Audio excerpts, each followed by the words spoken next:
This is really great. I'm going to have the pleasure of introducing Ann Pelham to everybody. But before I do so, I just want to say something on behalf of our firm. You know, we try to maintain the highest of hiring standards and good discretion in terms of the folks we bring into Hogan Lovells. But occasionally we have some of the others who slip through the cracks. It's true. We have some folks from Carolina in the firm. We have some folks from Maryland. And we have some of that gets into our firm despite some of our best efforts. And, you know, my strategy traditionally has been to kind of hold my tongue and wait until the winter time to remind them all of my allegiance to Duke. But thanks to Coach, I get to do it now in the fall as well. So I actually have come up with a little technique, Coach, and I just wanted you to know about it, and that is that I try to find the most vocal supporter of the Terrapins or the Tar Heels or Wolfpack or whoever, and I just let them know that there's an upcoming Duke football game, and they kind of chuckle and don't take it very seriously. But I just say to them, you know, you should be ready because Duke football is on the rise, and we have a new program there, and you shouldn't take us too lightly. And lo and behold, more often than not, certainly last year mathematically, I get the great glory of seeing them after a Duke victory. So what I do is on those days, I actually get into the office pretty early, which will surprise some of my partners. And I've decided to have a technique. And I go to the office of the most vocal supporter of the enemy before they get in, and I leave something on their desk. This is what I put on their desk. Right here. So hopefully I don't take the banner down with it. But I'm going to have you sign that, okay? Let me just make sure this stays on. Anyways, let me introduce Ann and get the show on the road. So Ann, thank you so much for helping us get this started. Ann's a 1974 alumna of Duke. She earned her BA in history at Duke just like I did, and she was editor of the Chronicle, so it makes her the perfect person to serve as the MC for this evening's event. She also has a nice overlay with the legal community here because she served as publisher of the Legal Times. Early in her career, she worked for Congressional Quarterly and the Raleigh News and Observer. And Ann and her husband, Bob, have 2 children, including one graduate of Duke. She's a past member of the Board of Trustees of Duke University. Thank you for that, Ann, and for your service to the university. She's also a past president of the Duke Alumni Association and past chair of the Duke Student Publishing Company. So we're really happy to have Ann here to MC this evening's event and get us started. Thank you, Ann.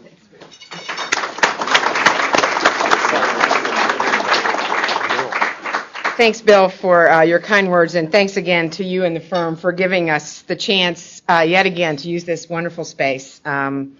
It's just terrific, and Hogan Lovells has been a good friend of the Duke community in Washington for many, many years, and Bill has been among our longest serving advocates. We have, as you said, you have a lot of partners with Duke ties, including Michelle Farquhar, former president of the Duke Alumni Association. And I think you should all know that Bill is a highly regarded deal maker in the firm's corporate practice. He spends a lot of time in New York and in Europe, and he is also a leader of the firm now serving on its board. So thank you, Bill, yet again, and thank you, Hogan Lovells.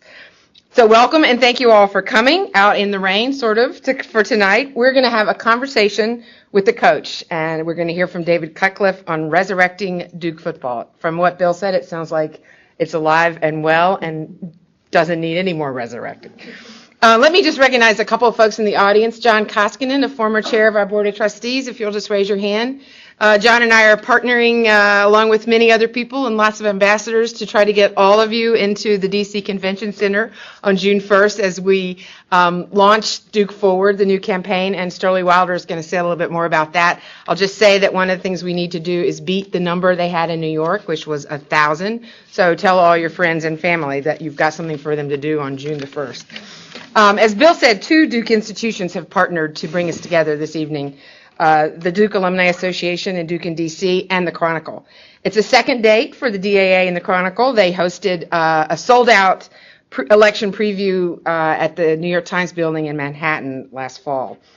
Many folks helped make tonight possible. Sterling, who's Associate Vice President, Alumni Affairs for Duke, and 2 DC-based DAA staffers, Jim Warren and Elizabeth Jackson, who are really the faces of Duke and DC for the rest of us. And thanks, too, for the planning and work done by the Chronicle Board and volunteers in the D.C. area, Ann Davison, Bob Douglas, David Graham, Dave Ingram, Fred Klein, and Liz Morgan, and to David Rice and Chrissy Beck, who are down in Durham, who work for the Chronicle in Durham. I just wanted to also recognize the incoming editor of the Chronicle, Danielle Moyo, who's on the front row, and she's sitting alongside Julian Spector, who's a rising senior, been a Chronicle worker for 3 years and is going to be the special projects editor. So it's now volume 109. And allow me to make a quick pitch that you keep the Chronicle in mind as you think about keeping up with Duke. It's the best source of news and analysis about the Duke community. I sound like an ad. And there's even an app that you can put on your phone. The Chronicle is a lively laboratory for student journalists and has been for more than a century. It's a pretty big deal. Providing rich experiences to its reporters and editors and creating leaders who have gone on to make their mark in journalism and many other fields. And we'll soon get to meet a great example of that, Ben Cohen. And we're very lucky tonight to spend time with Coach Cutcliffe, whose talent and determination have resurrected and have transformed Duke football. Being in Wallace Way to watch our team is now fun and exciting, and the team just keeps getting better with top recruits coming our way in the fall. Here's some recent evidence. After just 5 seasons as head football coach, Coach Cutcliffe took Duke to its first bowl game since 1994. Last month, Duke quarterback Sean Renfrey was selected to the NFL draft, becoming the first Duke player in 9 years to get the nod. And since then, Connor Vernon, who has signed a free agent contract with the Oakland Raiders. So we're in line there with those pro teams. Connor Vernon became the ACC's all-time leader in both pass receptions, 283, and receiving yards, 3,749. And he and 8 other players earned all ACC recognition. Duke also had 21 players out of the total of 51, 40%, on the all-ACC academic football team. So, and last fall, not last but not least, Coach Cutcliffe was named ACC Coach of the Year. Yeah. Of course. Of course, he had a few achievements in football before he got to Duke. He led Ole Miss to 4 bowl games in 6 seasons. He mentored Super Bowl MVP quarterbacks Peyton and Eli Manning, who've stayed close to Coach Cutcliffe and his family, and both brothers were actually on campus this spring and brought along 6 wide receivers from the Broncos and the Giants for a refresher course. In a coaching career that includes 17 years at the University of Tennessee, Coach Cutcliffe has participated in 23 bowl games and owns a 4-2 record as a head coach. He's a native of Birmingham, Alabama. He and his wife Karen have 4 children, a daughter-in-law, and 2 grandsons. We appreciate very much having the Cutcliffes in Durham. They have won friends and fans all across the campus. At Duke, being the football coach goes way beyond the field. You raise funds to upgrade facilities. You bond with admissions director over your recruits. You lure Duke employees to your games, sometimes with low prices. You inspire the students to cheer, and you convince skilled coaches to join your team. Coach Cutcliffe is doing everything he can for Duke. And talking with him tonight is Ben Cohen, who writes about sports for the Wall Street Journal. He's a 2010 graduate of Duke, a gifted writer. I always look for Ben's byline in the Wall Street Journal, and you probably will too after tonight. He's focused on many different sports for the Journal. He recently made the front page with an article on the Westminster Dog Show and why Labradors have never won the grand prize. But he has a particularly deep, and he has a nice sense of humor. He has a particularly deep understanding of Duke athletics thanks to his 4 years writing for the Chronicle. He recently wrote a Kindle single about Mike Krzyzewski called The Art of Winning. You can buy that for about $1 on Amazon if you're interested. And Ben blogs at bzcohen.com. He majored in English at Duke and also earned a certificate in policy journalism and media studies. He now lives in New York City, so he's made a trip to be with us tonight. Ben plans to ask Coach Cutcliffe about Duke football, molding championship quarterbacks, and a few things that have nothing to do with athletics. And then we should all have a chance to ask questions later on. Please join me in welcoming Coach Cutcliffe and Ben Cohen.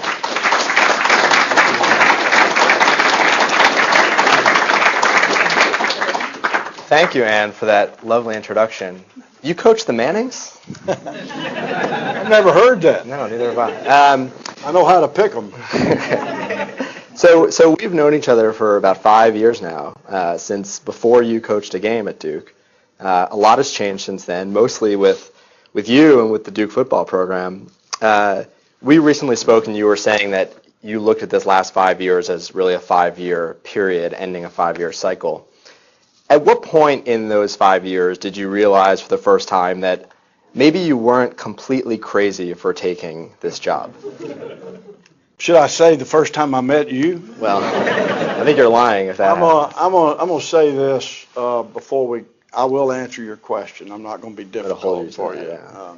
But Ben was the sports editor when I took the job, and I will say this, Danielle, about the Chronicle.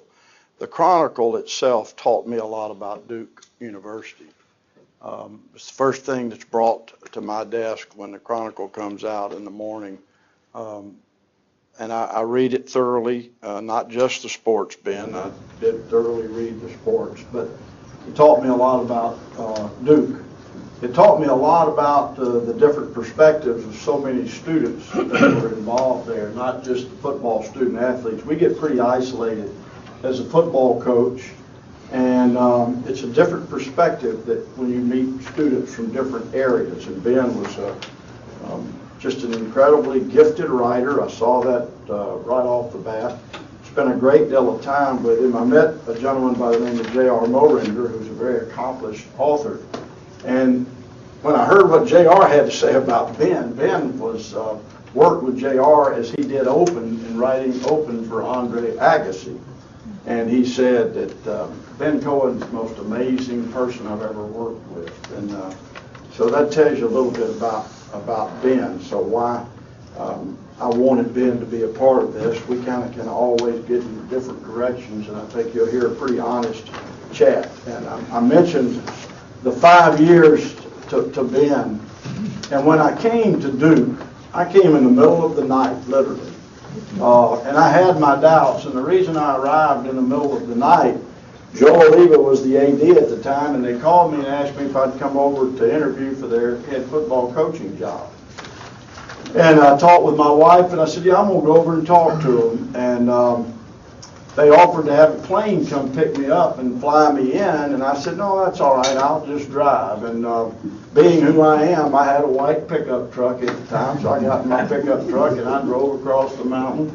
And I arrived about 3 o'clock in the morning by plane. But the reason the truck and not the plane is I figured halfway there, if I changed my mind, I could turn around.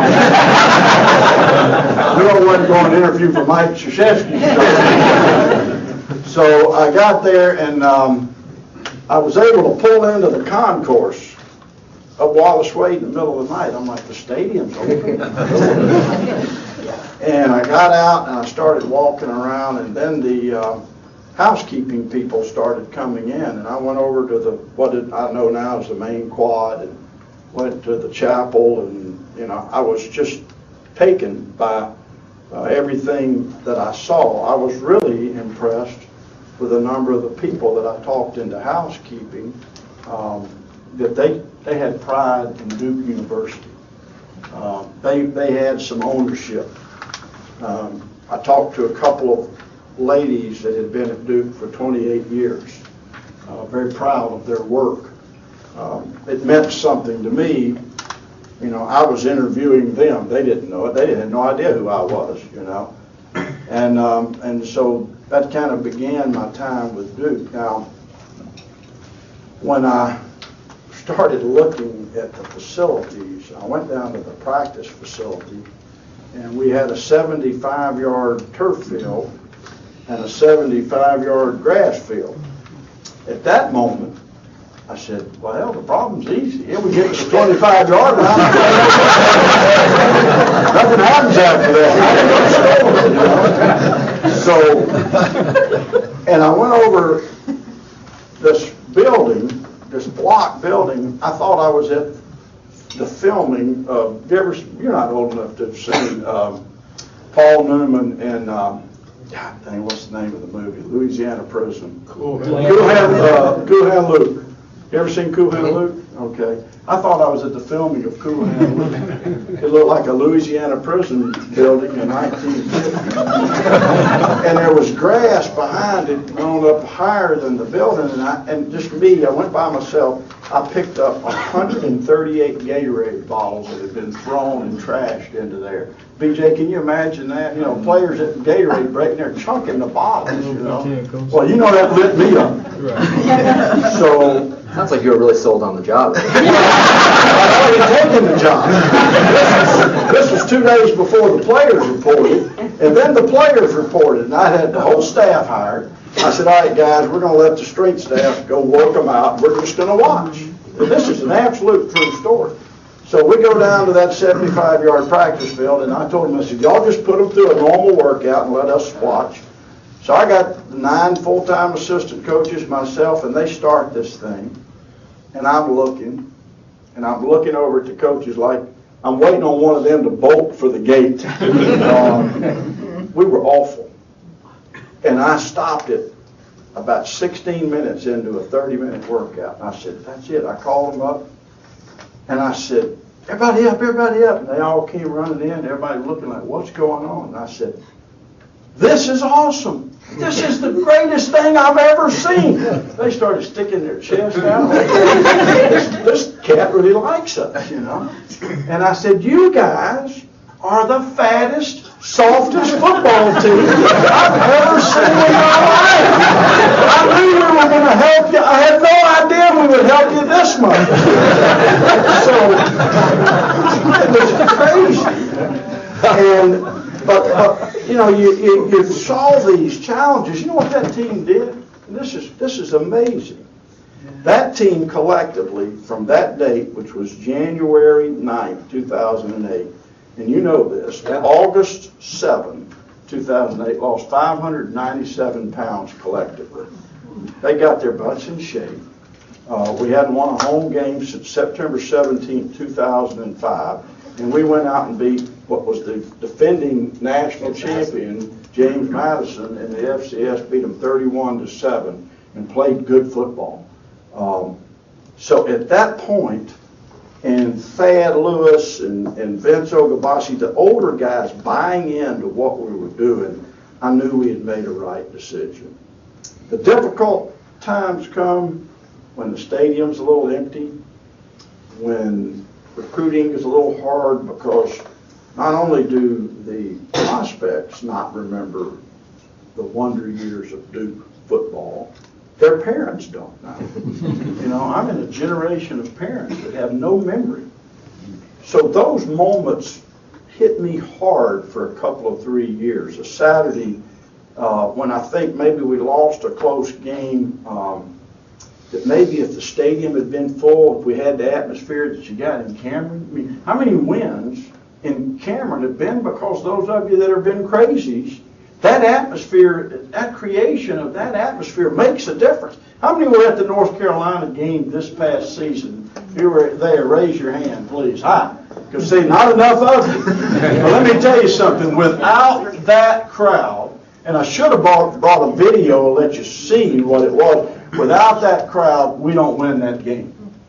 We have a last-minute drive to win that football game that would have never occurred. And I was so confident, and the atmosphere was so great, I felt like literally that it was back in my days in the SEC. And I went over to the offense after we had blown I shouldn't say we, I blew a lead in a game that should have been an easy win. But I went over to the offense and I said, they've made one critical error. And I could see Lakin Tomlinson's face and Dave Harding and Sean, and they're looking at me like, they just took the lead away. And I said, boys, look at that clock. They left way too much time. Go have fun winning this ball game. Never a doubt in my mind. But I wouldn't have felt that without that atmosphere. Long answer, but that's a big thing. Now we got to put to bed those 5 years, Ben. Got to absolutely put them to bed because everything we've done isn't good enough. We have to do everything we've ever done better. That's what has to happen in the next 5 years. Well, it's nice of you to say you never had a doubt because I think I almost had a heart attack watching those times. Well, you should have been on the sideline. I would have tipped you too. They left too much time. So you go from that first season where people don't realize that you were pretty close to actually making a bowl game that first year. I mean, Sure. a couple breaks either way. Northwestern, we don't snap a ball over the runner's head. Wake Forest, I mean, there are a bunch of games. We could have won at Virginia Tech. And could have had a job at Tennessee if you wanted. You go a couple of years, couple of down years, and then last year you make the bowl game. You were telling me recently you were out in San Francisco visiting another Duke alumnus, Eddie Q at Apple, who said that one thing that they realized at Apple, which apparently is a pretty successful company, is that they realized their success earlier than the public knew it, that they were doing things the right way and that things were going to fall in place. And you were saying that resonated with you. Why is that? Well, Eddie was spot on.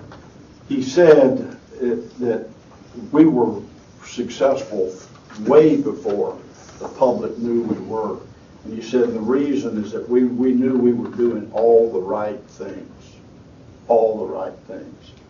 I am a big believer in having a plan and executing your plan and executing it with quality.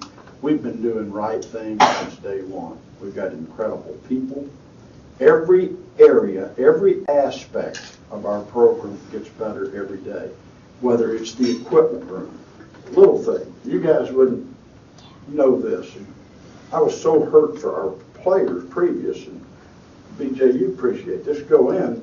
There was a couple things. One, we had no travel bags issue. Guys were carrying their own friggin' bags in major college football, whatever they could get.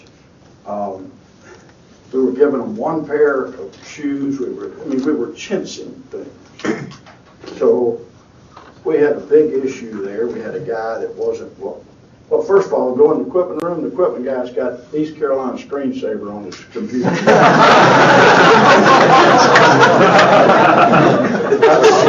Stuff everywhere. I told him to get it off. And I think he thought I meant a week from now. I went back in there 2 hours later. It was still there, so I fired him. So that's how we got started.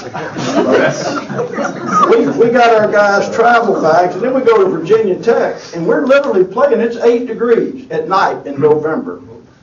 And I said, where are our warm weather capes? Well, we don't have any. Don't have any. So little things like that they can take pride in.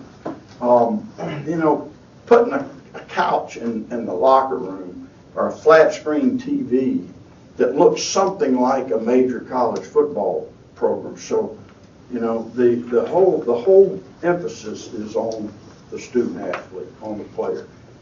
And the more you give them, the more you expect from them. They're going to pay a price to be a Duke football player because the price has been paid.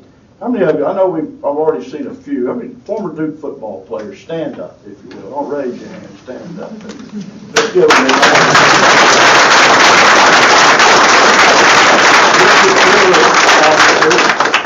BJ helped me recruit Scotty Montgomery, best prospect I've seen.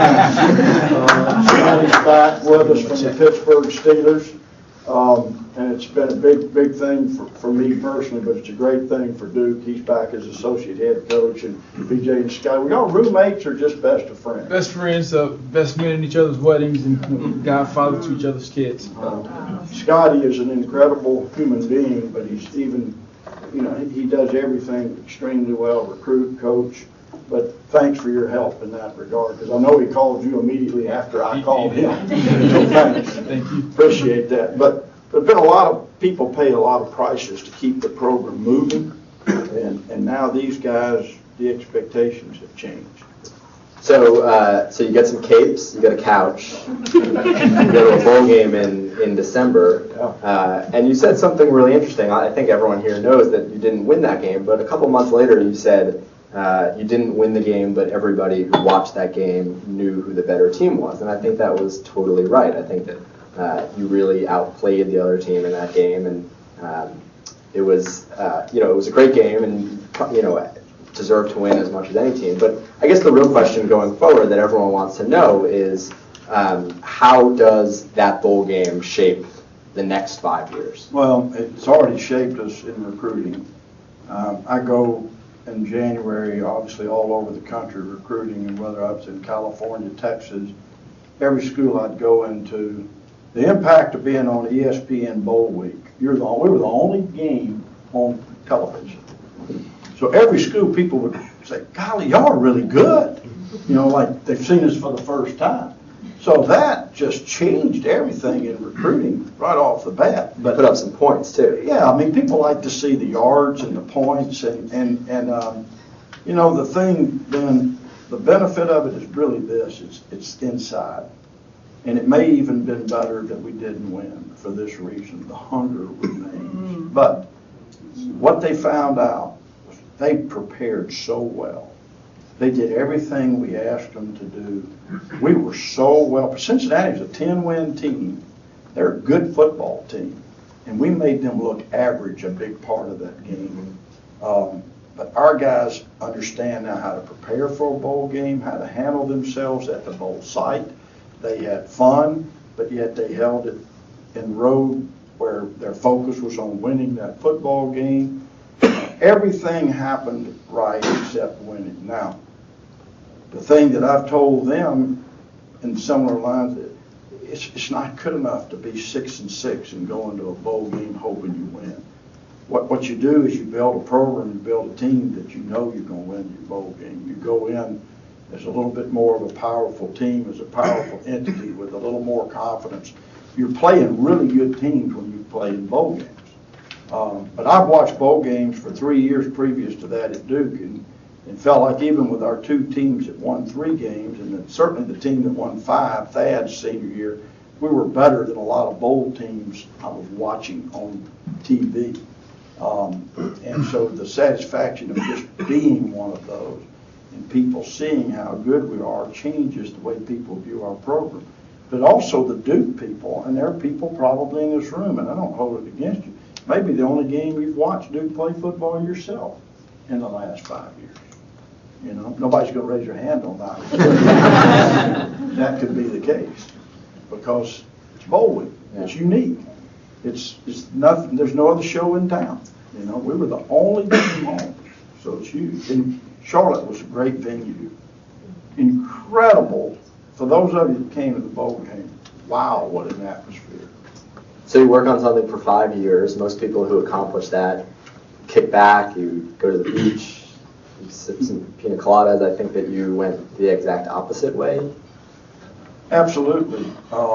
I think that anybody that knows me, realized when we came back in January, when the players came back, everything's harder. I think our staff, you have to reinvest in your commitment. My whole thing is that there's a big difference in a owner of something and someone just renting. Our locker room, for example.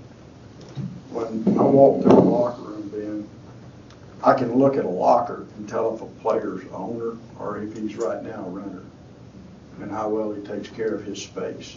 I walk in coaches' offices when they're not there, and I understand who's in and who's on the edge. And so when we hit January, I had already done a full report of what I thought everybody's status was, owner or renter. And, we've asked folks to totally buy in. You ever been in a John boat, Ben?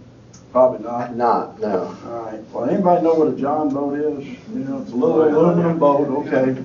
Well, a John boat is not very big and it's not very wide. It's pretty narrow, okay.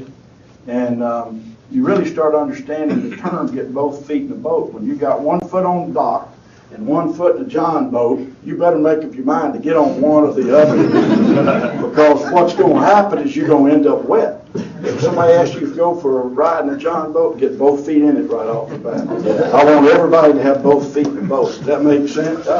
So that's kind of where we're headed. But this is your busiest off-season personally yet. I mean, you had to deal with some coaches leaving, some transition there. You've been recruiting personally harder than you ever have. What has changed about your pitch to recruits? Well, I think that when we made number one, my contract runs through June 30th, 2019. I was very appreciative of Dick Broadhead and Kevin White. That's all I wanted was the opportunity to build a program, that fueled fire for me. I felt like they bought ownership into David Cutcliffe. That was important to me. The part of it now for me in recruiting, with that said, you got 125 Division 1A programs. It's amazing. You look at, I'm not the youngest coach out there, but if you look at coaches, Probably 100 of them, the coach that's there is wanting to get the next job. It's a funny business now. People are real interested in how much money they make, or they're real interested in status, or the next job looks better. You know, that old term, you won't know what this is. I will see how many people know what this is. You hear the grass is greener on the other side? Yes. Well, it often is, but that means there's a septic tank around. Somebody don't know. It doesn't smell very good. You kind of want to know what it's going. But, so anyway, help me get back on path. We have to get back on track. Well, I mean, What your pitch is. Yeah, the recruiting is that we're so locked into where we are and what we believe in, and the people are invested. I love the word engaged, and that's when a relationship gets serious in our society. And we have tried to build engaged relationships, and I want to recruit people that I feel have an engaged relationship with our program and me. And, you know, it's an interesting thing. And I got a young man by the name of Ben Cohen that told me about this little social media thing 5 years ago. He said, hey, there's something out there called Twitter that's going to really get hot. Boy, did you know what you were talking about. So he got me on that earlier, and I got 77 kids that I message with all the time that are juniors in high school right now, that if I just start a message, and it's legal, perfectly legal. Now all of these guys, and it's amazing, but it takes a lot of your time. It takes a very patient wife. She says, who are you texting? Well, my girlfriend named Mike. So, you know, but it's a pretty amazing thing that we have found a way through social media, you know, say busier than ever, to outwork people. And I love that.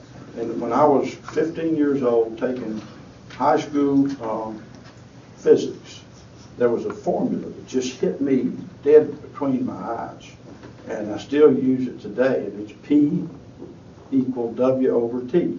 Does anybody remember that from anybody in physics here? All you smart dookies, y'all know what that is? All right, P is power equals the amount of work over a given period of time. So if I can take an hour and do more in an hour than you can do, I'm going to whip your tail. See what I'm saying? And that's what this has done. That has changed college football. You know, it really has. That, and some people's pocketbooks get a little bit. But we don't participate in that, but we participate in Facebook and in Twitter. So besides trying to get onto your contacts to direct message you on Twitter, what else should we expect for this year? You have a new quarterback. You have a team coming off a bowl game for the first time, coming off 6 weeks of practice in November and December for the first time, a schedule that's probably the softest that you've had since you've been here. I don't know if there are any representatives from other teams in here tonight. I think that we can all agree that that's true. Well, we have the best schedule. We won't use it to insult. That insults the opponent. We do have the best. So what are the goals for this year? Well, I want to compete for an ACC championship, and you only do that, obviously, one game at a time, and certainly one conference game at a time. But, you know, the biggest goal I want to see, and I've told our team this, is I want to be better at the beginning of the season than we've ever been. I know our teams will improve as we go, but this team has no reason not to be very efficient and very good early. We're not babies anymore in the defensive front. You know, I'm not going to give them an excuse. Jordan Ondijo, Kenyon Nicky, Justin Fox, Sidney Sarmiento, Bruce, Wallace. We got some young guys that have brought some things. Those defensive linemen are better. Our offensive line is experienced and good, and we've got competition there. We're going to play more than one group of 5 guys. We have all the skill and speed that we would need. I think Anthony is ready to take off at quarterback, but he's going to be pushed Brandon Cannett is a good football player. If we can get Thomas Sirk back healthy, that was really an unfortunate blow for our team. He might be ready. I don't know about ready, but he looks really good. I'm not going to count on him, but if you can get him back midway, Yeah. he's already been redshirted. So Ross Cockrell's a great leader in the secondary. Jeremy Cash, the transfer from Ohio State, is going to catch your eye in a hurry. The only concerns I have really about this team is a little bit that we're going to have to play some youth in the secondary, which is a little frightening because it's been a really sore spot that we've given up so many big plays defensively with me. Yeah. But I think we can manage. I know we can manage it, and we've got some very good, capable young prospects coming in this class. We had 2 DBs that came in, Everett Edwards from up here in Virginia, and Quay Mann, another youngster from North Carolina that we had come in during spring practice, and they're in our 2 deep now in the secondary, which is great. Yeah. Now, I want to ask 2 things that don't have anything to do with football before we open it up. The first is that we talked about it a little bit, but I think a lot of people at Duke know what a professor's life is like or know what a student does every day.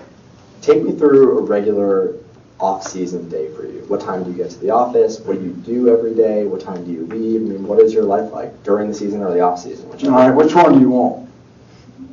Off-season first? Give us the season. The season? All right. Well, the season, you'd be surprised what we ask our players to do, first of all. But we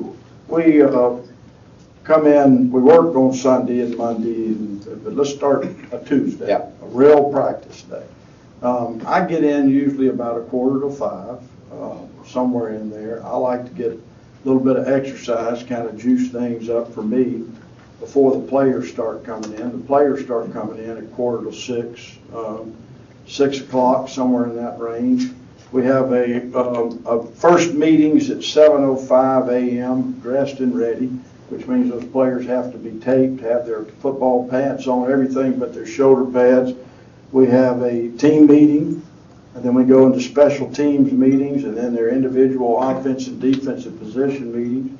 We practice till about 10:30, and then I come up, and I hurry up as quick as I can, and I watch as much tape up until 5 till 12.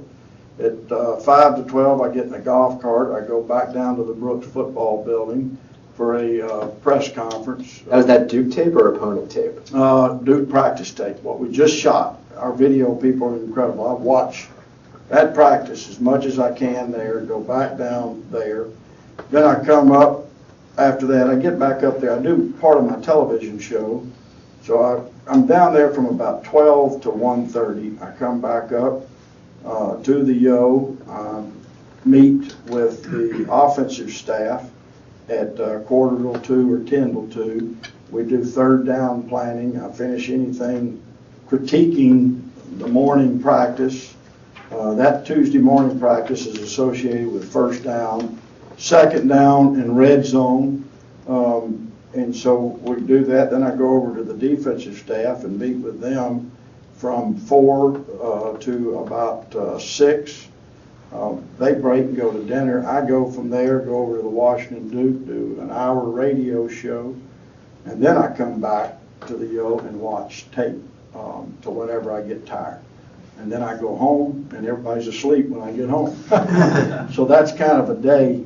Off season, there really isn't an off season. We have spring practice and we have recruiting, but a day like today, it's kind of done by minutes because you got to be. This morning I was in early, real early, and got a workout, and then I had to watch some recruiting tape, making a decision on a youngster in New Jersey whether to offer him a scholarship or not, and 2 or 3 other guys, and then I left and had to go do some other things, and then get showered and dressed and get on a plane that flew up here at noon, and we've been doing different things here today, and here we sit now. And Sounds like what I do on Tuesdays. Off season. So I tell you what, I've gone from hours to minutes in this morning. It's kind of how it goes, and I kind of eat on the run. I don't really sit still much to eat. Yeah.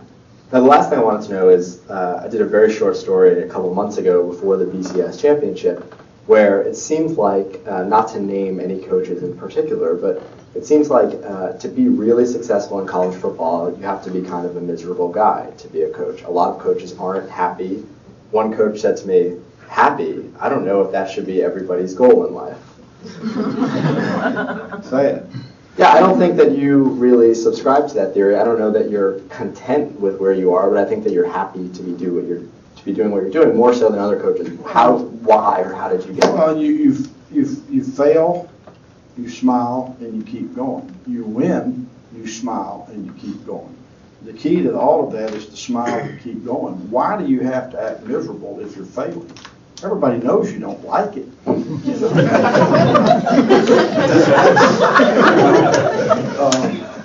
So I've just always taken that approach. I'm not going to let somebody else or someone else make me stop smiling. It's because of my mother, to be honest with you. You know a little bit about my upbringing. Mm-hmm. It's real humble. But we lost my father and lost a brother, and my mother was just this incredible person that I thought was going to fall apart. And she never would, and never did. And she always managed to smile. When my dad wrecked the only car we had and passed away, she had never driven a car. I mean, I thought, I'm looking at her and expecting her just life to come to an end. And she was able to smile and, pat us on the back and give tidbits of advice and figure it out. She had never worked outside the home. She just went and got a job. She made great friends when she got that job. So I think it's all a product of kind of the environments we come from, and that's what we try to teach young men, is that, it's going to be hard. It's not supposed to be easy. Not supposed to be. So you go to work every day, you build these engaged relationships. The only thing of value that all of us have are these relationships and the hard work, in my opinion. All the stuff we issue, the clothes we wear, it's all leased. We're not going to take it with us. But what we become is a product of all of that hard work. And so as long as I know we're doing that, and I see young people around me growing, and I don't care if you're an editor of a chronicle, it's going to be hard work. That's the greatest gift you could be given.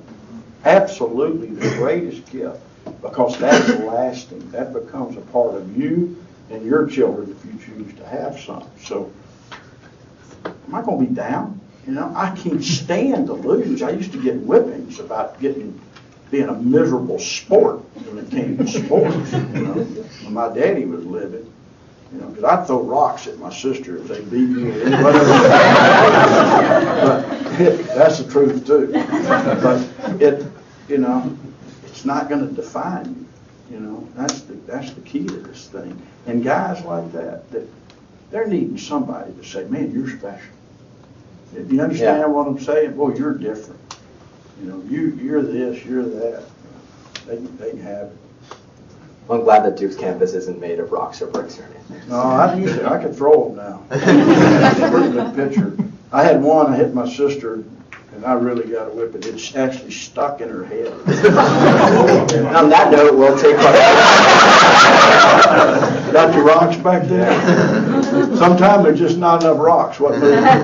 Oh, man, should have got that. Yeah, I was thinking Cool Hand League. Questions? Hi. Thank you, first of all, for restoring a lot of pride in our football team for the first time, and I'm not real sure how long. I wondered if you could speak a little bit about the academic standards of Duke and Duke's football players and Sure. kind of the recruiting of that versus, some of your other schools that I won't name. Absolutely. I'll say this, and that's a great question, not a good one. But the person that I have used to also learn Duke is our Dean of Admissions, Christoph Gutenthal. And I'll tell you, rather than making him any kind of an adversary, he was absolutely the most important guy to teach me who succeeds at Duke. And he does a great job, and he and his staff do a great job of putting together a student population from all over the country, the world, And we got a retention rate of 97% from their freshman to sophomore year. And of that 97%, this is over like 12 years now, of that 97%, 94% graduate in 4 years. So when I studied that, I said, this is the cat that knows what's happening. So rather than fight Duke and its admissions, I tried to embrace it with people that were going to be happy and succeed. That doesn't always mean a perfect SAT. I went over there and sat through rounds every year, and I would see guys and gals dumped in a wait list that were 1,600 two-part SATs, and other people that were successful in so many other areas weren't quite that, but they went right to the front. And so it taught me a lesson. So, yeah, we're not taking at all costs to anybody. Some of the people we play against, yep, he can get in. Can't see. And that's hard. And that frustrates your assistant coaches more than it does me, but I just keep reminding them that we won't compromise the kind of people. And you guys take pride in that, right? Yeah. The kind of people that should be a part of that program. You should be a Duke man. And you should be of high quality and high standards in everything you do. So we take that approach in recruiting, and I tell them, and this is how I recruit, I'd love for this program to be a fit for you. Because if it is, it'll be one of the more important things that occurs in your life. If it's not, don't come, because you're not going to help us win, and you're not going to believe in who we are. And so that's kind of how we've managed to do this. And we've got Perry Simmons, who is a 3.89 in Pratt, who is 2-time All-ACC, and is a 4-year starter at right tackle. Do you know how hard that is? And Perry gets his body beat up. And I saw Perry the other day. He was so tired looking, walking. I said, Perry, and it was during finals. I said, how you doing? He said, I'm good. I got one more to go. And, you know, and I'm so proud. And he probably, when I get his grades, he'll have all A's, because that's the level that he's reached now. So, you know, our team GPA is right up under. Overall team GPA is almost a 3.1 right now. We've had 10 semesters in a row of our team GPA being over a 3.0. We do make a difference. That 21 is actually 22. I got to get somebody straight. 22 All-ACC performers. Look at there. See it? Do it. Fell right on the ground. But, you know, there's a lot of things that are critical in that area. But it's Peter Lane and the faculty, incredible. They're educating people. They're not, our faculty is not trying to run people off. They're in the business of educating and growing young people. I realize that. Peter Lang is an advocate, our provost. You know, there's a lot of great things happening at Duke in all areas, but certainly academically, football, I'm thrilled as to what our opportunities are. Hi. Just to give you a perspective, we were juniors in college studying abroad in Australia when Duke won their first football game since we had gotten there. And it was such a big deal, people called us long distance in Australia. Thank you for my phone not ringing as much anymore. My question is regarding the ACC expansion and your thoughts on the new entrants and also those that are departing, and outside of the ACC, what you think of this whole kind of hither and thither between all the different conferences and what it means for the sport. Well, the driver behind all of this is television. The alignments are about television power. It's about ESPN, and college football is the driver of this because the ratings of that are just crazy good over a long period of time. So what we just did in the ACC with expansion and then signing the grant of rights, what that did is it was all of our institutions signed it, the ACC, which here's simply what it means. If you try to leave now, not only are you going to pay that huge fine, but all of the television money that you make in a new conference goes to the ACC, which, how can you leave? So that solidified our league as it is. I'm a little different about the Notre Dame thing because Notre Dame is not all in. And I'm not really sure that everybody understands exactly what that means. It means a lot of different things. I would rather have seen us be a little firmer and say, if you're in, you're in. But I think it could prove, they may be right. They think that Notre Dame may come all in. I don't know. They didn't in the Big East, that yet to be seen.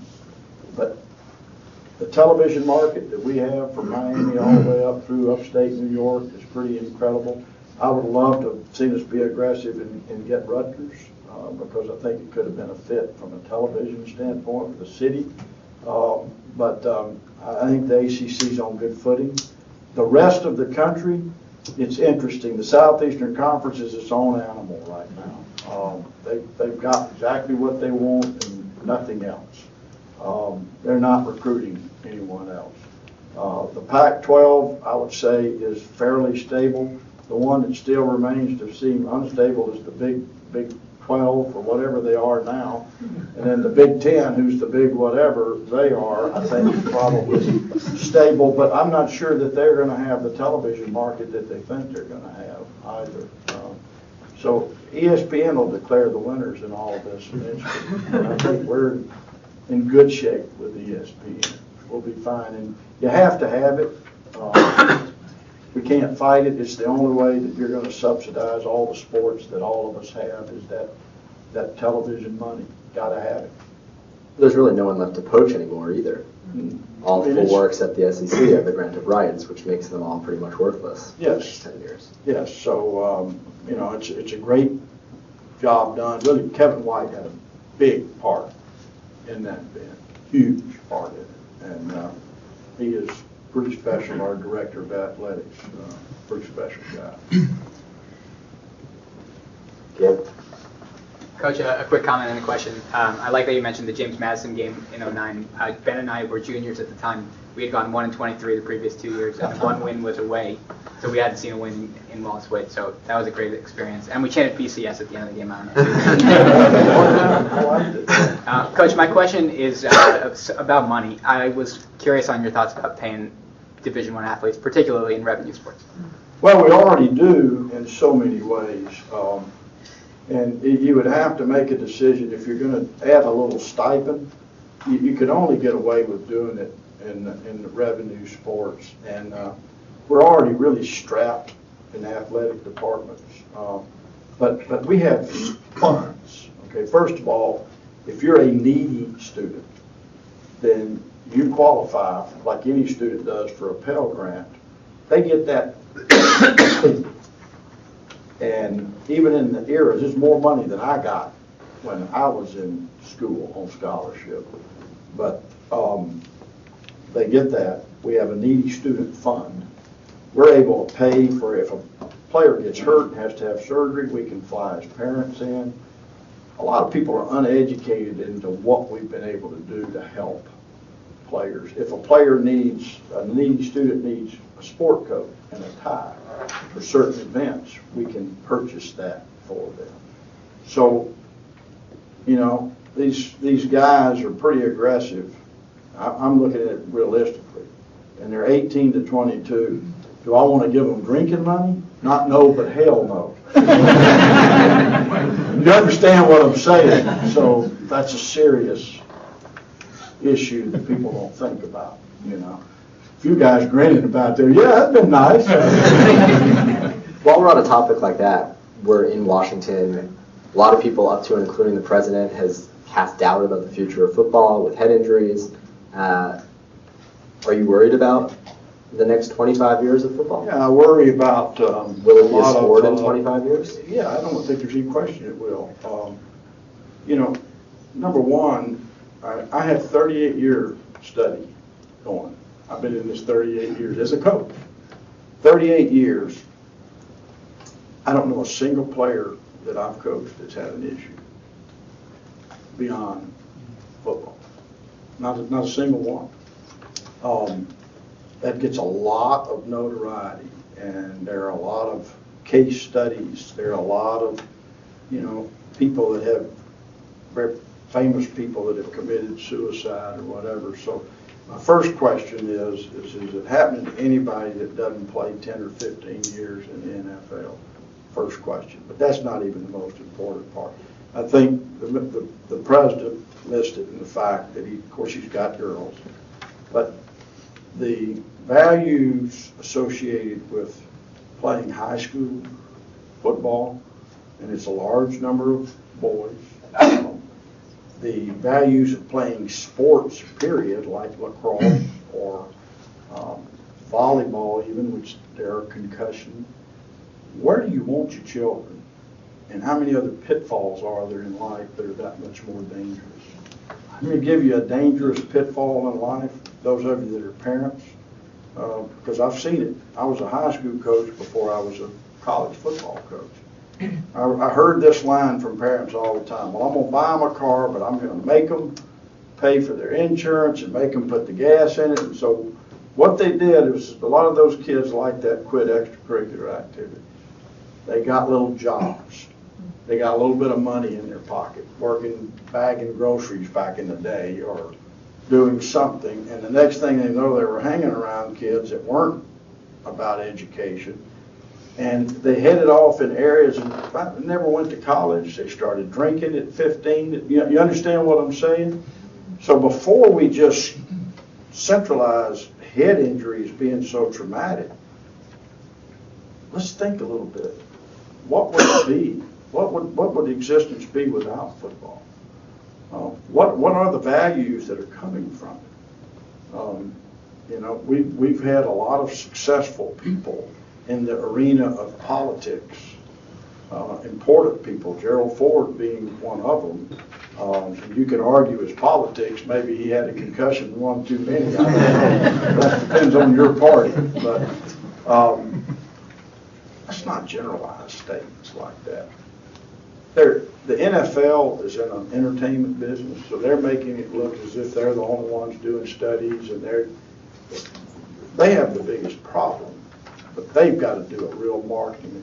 We've been taking good care of our guys for a long, long time. And it's going to continue that way. We don't buck doctors and medical people, and we're going to take care of these are young people, But again, 38 years and the answer is 0. The guy that handles my personal finances is a former right tackle at Tennessee that got his head beat in more than anybody I've ever seen, and I trust him. You know what I'm saying? So I'm functioning just okay myself. And I had one serious concussion as a player, a knockout thing where my helmet actually cracked. And and if you'd have seen the helmets we wore, you'd be shocked. I'm still walking and talking. The helmets they got today are pretty incredible. Coach, as alumni, what can we do to help you in your efforts for the football program? Well, I think the biggest thing that when you go into recruiting, one of the biggest items that you have is game day experience. So when people come, you put together groups that come from 4 hours away. That's what they do in the SEC, for one. People ask me the difference. The difference in the Southeastern Conference and everybody else right now is they have built an atmosphere where the stadiums are electric, the game week's electric. Why do they win all the big games preseason and after? It's because those kids are used to it year round. It's that kind of atmosphere, but the fans are the ones that have created it, right or wrong. But they drive from 6 hours, 7 home games. We need a quality product, but we need people there tailgating. We need to, first of all, we're going to have to build a facility that makes it friendly to come to the games. Have club level seating and skyboxes for those that want that, but clean it up a little bit, make it a little bit more intimate. But a full stadium changes everything we do. Go back to that North Carolina game. It's everything. It is absolutely. That's. If you asked a player in prospect and recruiting, what would be the most critical thing? That would be number one. And quite frankly, sometimes that's a big, big concern. You know, when a guy comes in on a game day, if it's, you know, Miami, that's a conference game, they don't travel, and maybe we don't have anybody there, and, you know, they leave, and the next week they go somewhere else, and there are 80,000 people there. You know, I don't want 80, I just want Wallace Wade full. I think we have time for one last question. BJ. Coach, something that you don't get enough credit for that you do a great job at is you mold and build men. So I want to say thank you for that. I'm giving you a big compliment. I'm going to ask you a favor now. 2:30 in the morning, the day before the bowl game, me and a few of my friends, we drove down to the game. We stopped around 6:30, had a luxurious meal at the illustrious Waffle House in Durham. We pulled into Charlotte at 9:30 a.m. Stayed at one of our buddies' house who also played football with us. I'm also a Pratt School of Bowl too. So we get down there, we're talking for a while. My wife calls me, she says, BJ, I'm going into labor. So I don't know if Scotty told you this. So I drove my car down with a few friends. Safe to say I wasn't going to drive back. So I darn near mortgaged my house to get back in time for the birth of my baby girl. December 27th, she was born a couple minutes after kickoff.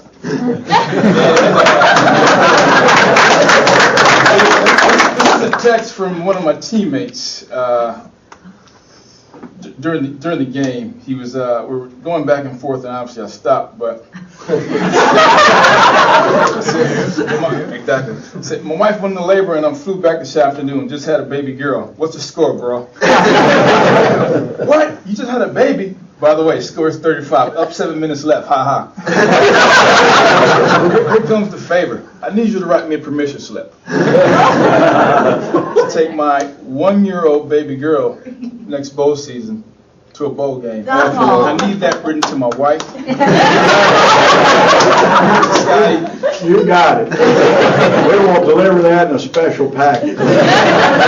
Scotty, he's the godfather. He knows the name and everything. So I got you covered. But seriously, thank you. You mold men, and people don't see that in the stats. But Coach Cutcliffe is a great coach, and he molds men. He makes great folks who are beacons of the community you be proud to be associated with.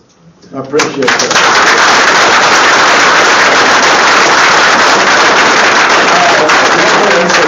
Thank you, everyone, for coming. You want me to tell one true story, Sterling? What do you think? Should I tell a story? Yes, true story, yes. True story? Wrap it up. So. Well, let's see. I'm trying to decide which one, but what time are we? We're okay right now. I got to watch. I got a flight. I got a big meeting in the morning. All right. I got to stand up to tell a true story. I'm going to tell you the secret of coaching quarterbacks. Y'all want to know that? Yes, sir. Okay, you know, I went to the University of Alabama, and this old buddy of mine was down there, and boy, he was a good time guy. We had fun now. He was in his 8th year seeking his undergraduate degree at the University of Alabama, and we were great buddies, but the University of Alabama finally decided they had seen enough of him, and they told him, they said, okay, here it is. You've got to get your GPA right, and you've got to get your hours, and you're going to graduate this semester, or you're never coming back here. Expect.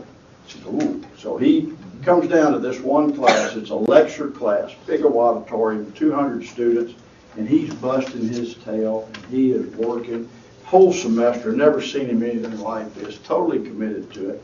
But it comes down, he's got to make an A in the class. And to do that, he's got to make an A in the final. So he starts studying for the final, but the book is about that thick. It's a comprehensive essay exam, no guessing, no A, B, C, or D. So he studies, and finally test day comes, and my old buddy takes his seat, and it's dead in the back of the room, right in the middle. The professor comes down in front. He's got 200 test booklets out there. He gives some instructions. Said, I'm going to pass these test booklets out. Do not dare open them until I say begin. This is a timed test. You've got exactly 50 minutes to complete this test. Said, all right. So They pass out the booklets. Professor looks around the room. They're all sitting there, and he says, begin. Well, my buddy turns to the first page. Yes, he knows this one. This is one he studied. He starts writing, and he finishes that one. He gets to the next one. Oh, man, he has studied this too. He knows it. He is so totally focused. He said the only concern is the sweat dropping off his brow onto the paper, making it non-legible. So he's going, and he goes question after question. He is so locked in. He's nailing a final. He's going to make the A. He's going to get his degree from the University of Alabama. And then he gets to the last question, and he pops it over, and he looks at it. He knows this one best of all. So here he goes. He gets to the last sentence, dots the period. He looks up all satisfied, and only he and the professor are left in the room. 199 test booklets turned in, and the professor standing down there with a disgusted look on his face. My buddy's like, what? Total focus. Everybody had gone.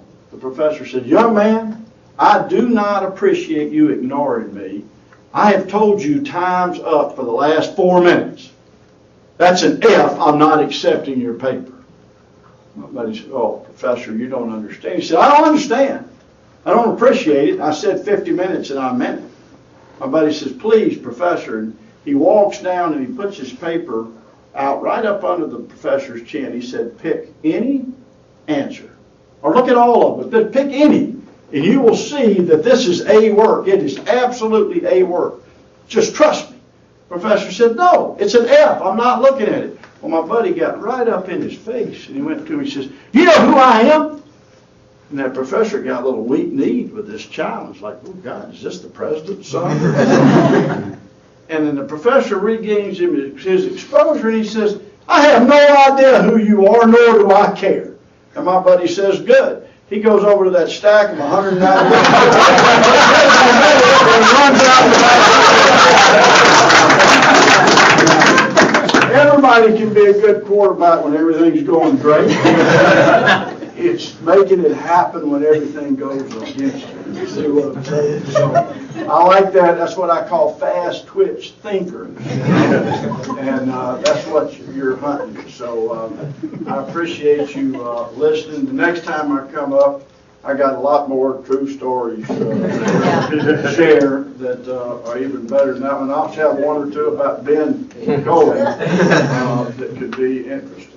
So thank you all. And Liz, I mentioned you mentioned earlier what you've done for the Chronicle and what you've done all through the past. I do want to say happy birthday to Shannon. Thank you. Really happy birthday.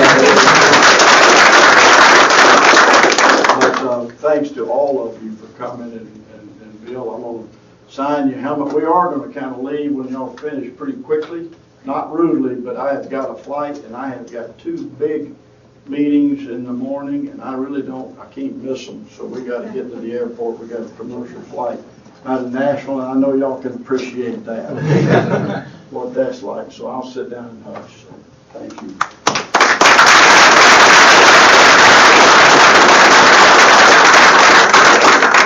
Well, thank you all. Thank you all for coming. I think Liz Warden, the chair of the Chronicle, the Duke Student Publishing Company, the publisher of the Chronicle. And we're just, of course, incredibly proud to have young alums like Ben, and that we've been able to give them the opportunity to get the experience they need to go off and do great things in journalism.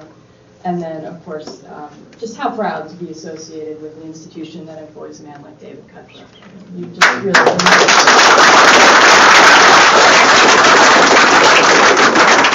So I want to thank all of you for coming, many Chronicle supporters in the room, and thank you for all you've done to help keep us strong for the last 108 years, and we're on for 109 more. So, Sterling, you want to close? Yes, I just want to also say thank you to Bill Curtin for having us here, for Hogan Lovells, and to everyone for coming. This is a great partnership with Duke DC and the Chronicle, and we look forward to many more events. And I do have to confess that I am a huge Duke football fan, and I love David Cutcliffe. So thank you all so much for being here, and we look forward to seeing you soon. June 1st. New York had 1,000 people, and we told them that DC was going to blow that away. So don't make us proud. We'll see you then. Go Duke.